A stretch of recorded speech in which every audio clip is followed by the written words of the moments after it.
Maťko, você tá aqui? Eu sou uma trupca. Eu estava no motel aqui da tua. Eu sou uma trupca.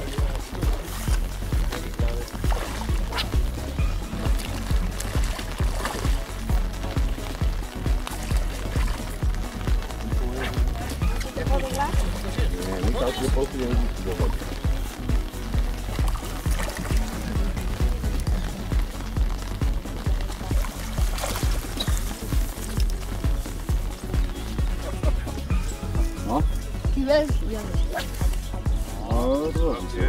Tak, krásne. No, poď za. Vyťahni hore, vyšli. No však už to bude končiť, musí začal sa teraz ovlúčiť či čo.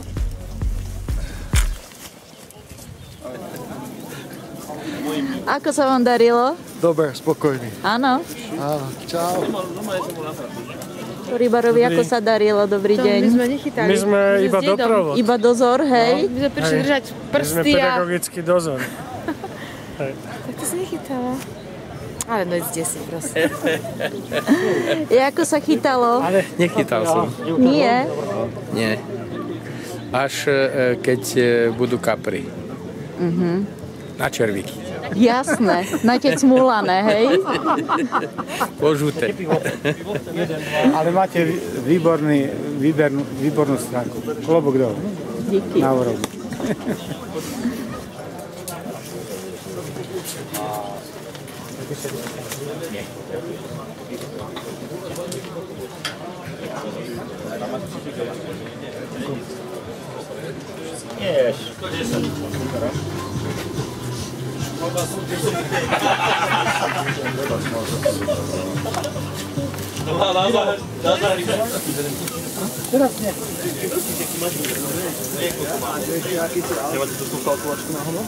Kalkulačka je... Počkaj, dám to. To, čo mal z matematiky. Šéf kuchár, ako sa ten guláš vydaril? Ja jednotko. Tak. Taký? Na jedničku? Čo? Na jedničku? Dúfaj mi. To záleží od hostí, ako povedia. Ešte nehodnotili, hej? Či nehodnotili, ešte tam teraz sa len dochucuje a domára. Bolo zle, keby si kuchár sám chválil. Pozrite sa na ňo, v tom kotli nič neostalo. Ešte neublížil som mu. Nadstavíme vodu, hej? Hej. Keď si říká Ivan Rošta, dávaj kýbel vody do guláš, idú hostia. To netočilo, toto je len dekorácia. Čo? Meteky boli nádherné, lebo počasie nám vyšlo také ideálne, že ryby brali. Niekedy je to o tom, že je pekné počasie, rybári sa opálujú, ale ryby nechytajú. Dneska sme mokli, ale všetci si dobre zachytali. Perfektne. Neišla tá ryba, ale perfektne. Trošku to rozvíň. Nie, lebo potom by som musel rozebierať, ale pekná ryba. Nebolo moc chytených, pršalo, ale spokojne. Dneska to išlo, minulý rok to nešlo tomu kolegovi, ale dneska to išlo. Za hodinu už nebolo čo chytať. Sme mali ryby nachytané, takže si môžeme spokojne sa sadnúť, nájsť sa. A kolegu kde ste nechali? Kolegu sme nechali v Čechách, lebo na tú ide tam dožiť už ten starok. Za chvíľku má 40, tak už to tam si ide dožiť. Tak nemohol dojsť, narodila sa mu teraz pekná dcerka, malá, sa musí venovať rodine. Týmto ho pozdravujeme. Zdanďore, na zdravie, chytali sme aj za teba. Tak sa nám keď máte také súťaže, sa vám prihlásil, vypočul som vypetím všetkých síl, to som vyhral. Je tam to. A ty čo mi povieš? Požiarníci aj s helikom karmika. Ako sa vám chytalo, chlapci? Dobre sa nám chytalo. Dobre, troška dáždik, ale bolo to dobré. Ale bolo dobre. Odchytali sme všetko. Áno? No. Nejaká výhra domov. Tam nešlo to, na hovno, nešlo to. Jenom 4 pstruhy jsem vzal. Krásne to bolo, nádherné závody. Jo, tady kolega krásne, nachytal hodně. Odchytal pekne a rýchlo? Jo. Pomalu a dlouho.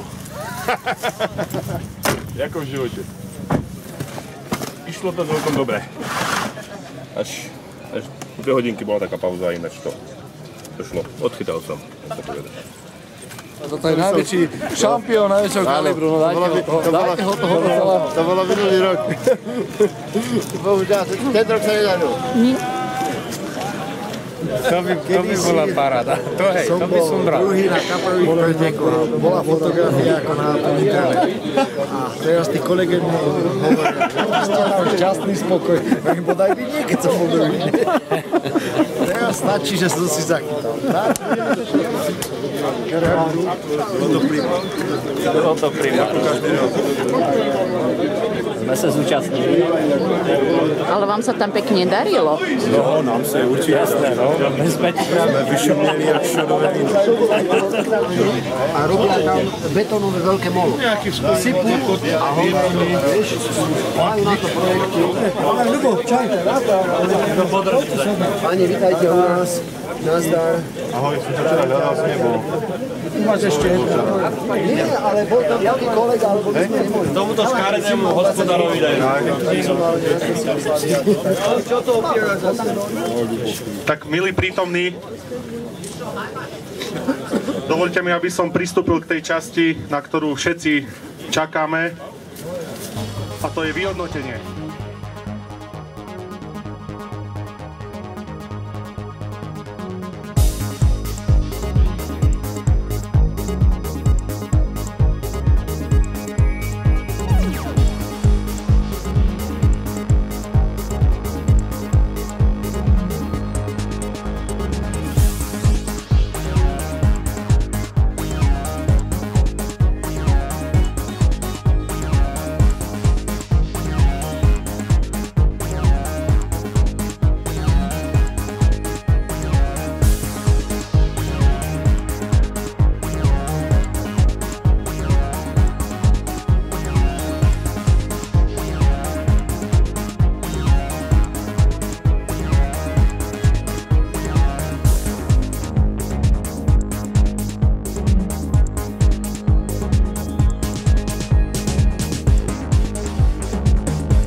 Ideme na posledné 3 ceny. Tretia cena. Počet bodov 297. Michalina Jozef.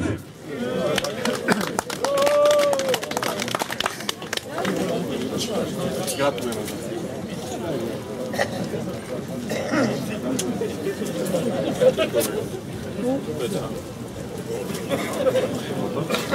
Miesto číslo 2. Počet bodov 304.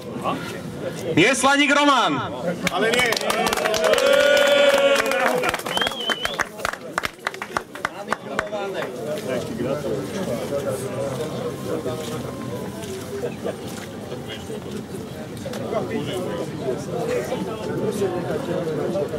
A poprosím potlesk pre víťaza týchto pretekov, ktorý s počtom bodov 312, posledná ulovená ryba o 9:00, je Majchrák Jozef.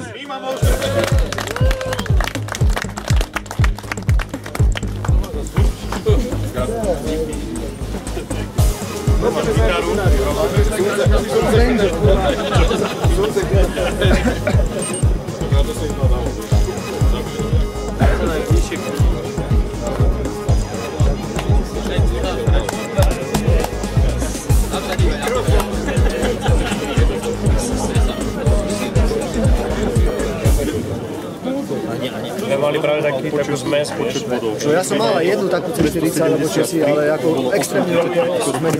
2,31 keď stačí. Najmenší počet. Nás tú kameru, nemôžeme všetko prezradiť. Vyšlo to. Rybačka bola pekná, dalo sa zachytať a každý spokojný z nás. Paráda. A manželka čo na to povie? Neviem, ale... Že čo to máš za krabicu? Neviem, to dotrhu. Počasie bolo dobré, ryby išli a na tom mieste, kde sme chytali, tak dosť úspešné miesto to bolo. Aj tí kolegovia, čo boli na blízku, tak všetci pochytali, sa umiestnili v prvej desiatke. No a ja som mal o niečo väčšie tie rybky, takže... A keď chlapi spomínali, že si to vyhrali, verili? No neveril som tomu, že som to vyhral, lebo už sa mi to stalo, že niekedy mi hovorí, že som vyhral a bola to pravda nakoniec. Každé takéto stretnutie, keď je, kde sa zúčastní obrovské množstvo ľudí, je výnimočné. A ja som sa cítil dneska ako medzi svojimi, pretože sa považujem za rybára. A rybárov som bol od svojich študentských čias. Nehovoriac o tom, že mám vysokú školu poľnohospodársku, kde jednoducho skúška z rýb bola podmienkou, aby som prešiel do ďalšieho ročníka. Som veľmi rád, že aj tie pravidlá, ktoré boli dneska nastavené, boli také jemné, hlavne pre tie ryby, aby neboli dopichané. To mi vysvetlili súťažiaci a hlavne organizátori. A v prvom rade sa teším na stretnutie, ktoré bude určite na budúci rok. Organizátori potvrdili, že toto stretnutie bude určite, ale budeme musieť sa asi viacej modliť, aby bolo krajšie počasie. Lebo viem, že za posledné roky vždy pršalo, tak dúfame, že už na budúci rok bude krásne počasie a budeme tu môcť stráviť príjemný celý deň aj so svojimi rodinami, lebo dnes je ozaj trošku chladnejšie. Ja chcem ešte raz popriať organizátorom hodne zdravia a ako hovoria rybári, Petrov zdar. Všetko dobré, koniec dobrý, zachytané, tešíme sa na budúce.